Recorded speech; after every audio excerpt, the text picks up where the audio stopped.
Hey everybody, welcome back, and today I have another mascara review for you. If you are not familiar with my channel, I love doing mascara reviews.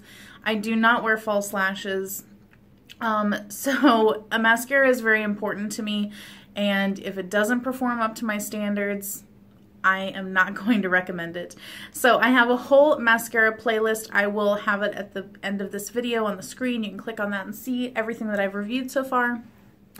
And just to let you know, I do have another mascara that I'm going to review, hopefully next week if we can get back in time, and it is the Maybelline Total Temptation Mascara. I am very excited to review that one for you, and we'll have to see if it's good or bad. But today I have the Almay Liquid Lash Extenders Mascara. I saved the package so that I could read to you off of it. This is what the brush looks like. I will, of course, go ahead and show you it out of the tube, though. And at the end of this video, there will also be a little picture that has my naked eye, my eye with 2 coats of mascara on it, and a close-up of the wand. I've been trying to do that for all of my recent mascara reviews so that you can really see what it looks like on the eye up close and personal.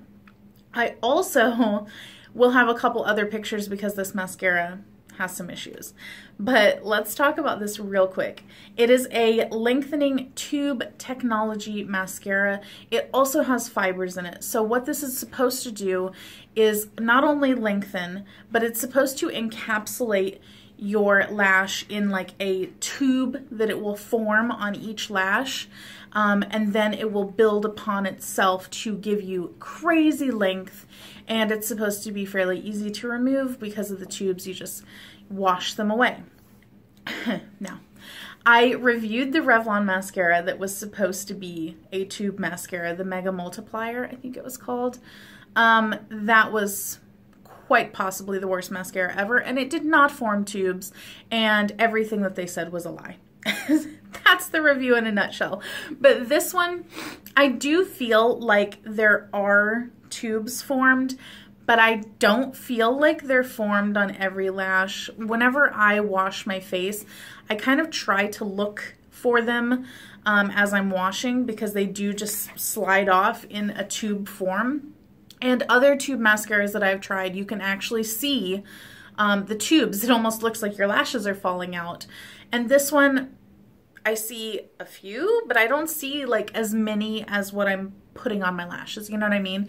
So I don't feel like that it fully encapsulates each lash the way that they claim that it does. So let's talk about the claims. This says, I love this. This says, "My lashes are too long, said no one ever." Said no one that's using this mascara, let's put it that way. This says, "Tubes and fibers wrap and extend lashes. No smudges, flakes, or clumps." Remember that. "Remove with warm water." I always just use micellar water whenever I'm out on the road. And then on the website, I wrote down that it also says it won't flake, dust, irritate, or clump. I don't know what dusting is in a mascara, but they claim that it doesn't do it. This mascara is $8.99 and comes in 4 different colors.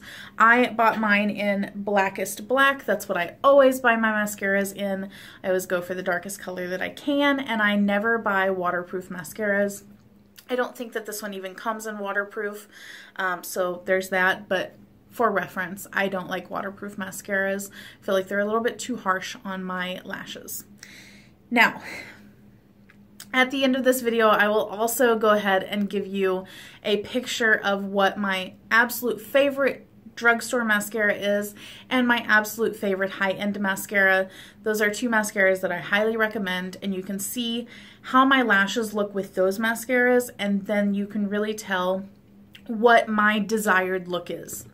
So if my desired look in lashes is not your desired look, then take that into account when you're hearing my review on it, because what I like, you may not like.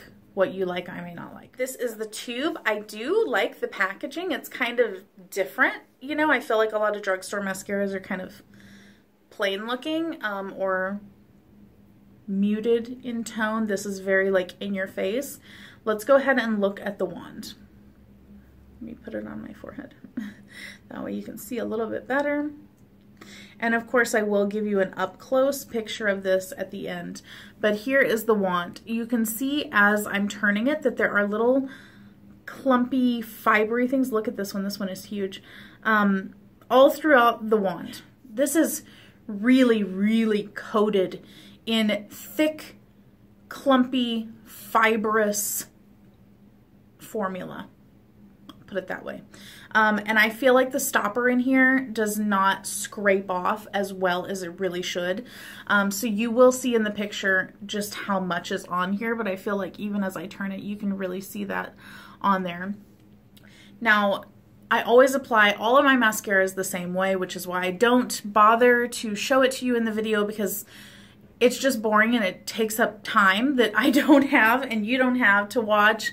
I just go at the base of my lash, I pull and roll as I come up, pull and roll, and then I start to wiggle and roll and pull and wiggle and roll and pull.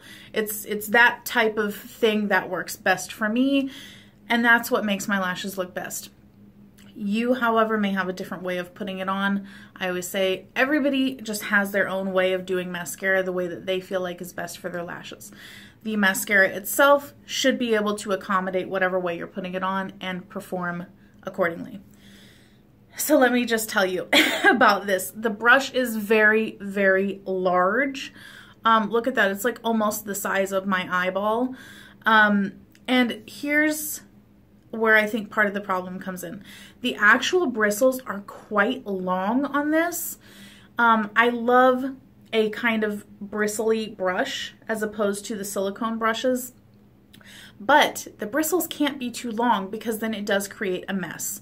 So you will see pictures of how much a mess it creates on your eyelids whenever you're putting this on. However, it does come off very, very easily with a Q-tip if you just lightly go over it. But you do have to be really careful, and even if you are, it still creates little, you know, like dots of mascara. The other part about it is that I feel like with one coat, this mascara doesn't look spectacular or anything. It just pretty much looks like it tints my natural lashes and doesn't really add a whole lot of length. Maybe a tiny bit. But whenever you go in with two coats, it immediately clumps up so bad. And sometimes with a fibery type of brush, the bristly brush, you can comb through it like quickly and lightly, and it will just comb through everything and it will fan everything out and it will look great. Other times that doesn't work. This one is 50-50. Like sometimes I can get it to just comb through and it will be okay. Other times though, I try to get it to comb through the clumps and it just doesn't, and it looks like I have just little crispy crunchies, you know, kind of sticking out of my eyeballs. It's not a good look. So that I didn't love. It says that it doesn't clump, and it very clearly clumps up every single time. Whether you can get it to unclump or not is the question. I also feel like the length is not extreme. It's not amazing. It's just so-so. I mean, I can think of a million other mascaras that I've tried that give me the exact same amount of length, and they don't clump up. They may have other things wrong with them, but they don't clump up at least. My two favorite mascaras look a million times better than this, and they don't clump, and they lengthen more, and they separate. Length and separation are my two main things, and this doesn't really do either one of those very well. The other part about it is that because of the formula having fibers and like tube technology, which means it is a little bit of a thicker formula, you can sometimes get little like mascara dots in your eyes, like stuck onto them. And I do have a picture of that that shows two little like, you know, mascara thingies like stuck on my eyeball, and that does irritate whenever they get in there, and you have to like use your finger or a Q-tip to like get them out. So there's another claim that is false, I feel like. And then the other picture that I will show you is the extreme amount of flaking that you get with this mascara. It is off the chain, okay? It is so much flaking.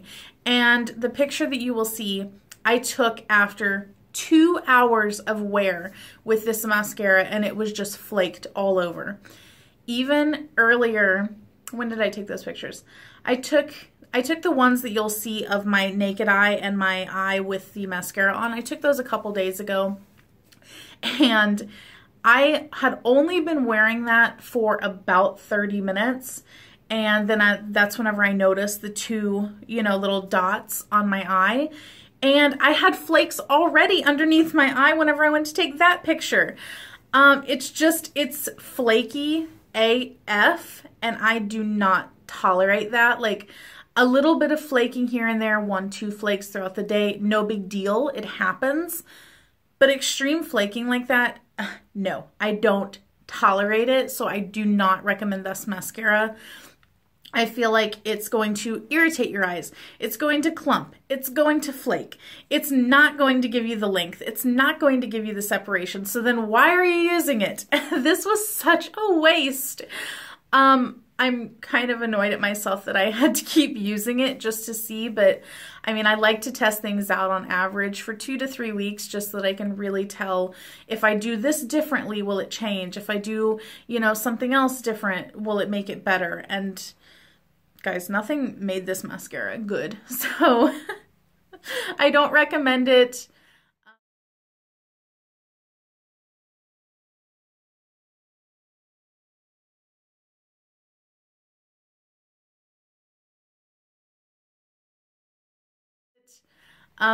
Make sure to check out the other mascara reviews if you want to know if I've reviewed anything, and look out for the Total Temptation mascara review coming shortly. I hope that you guys enjoyed this video. I hope that it gave you some good information to make a decision on whether you would like to try this or not. I don't think you will, but to each their own, and I will catch you next time. Bye!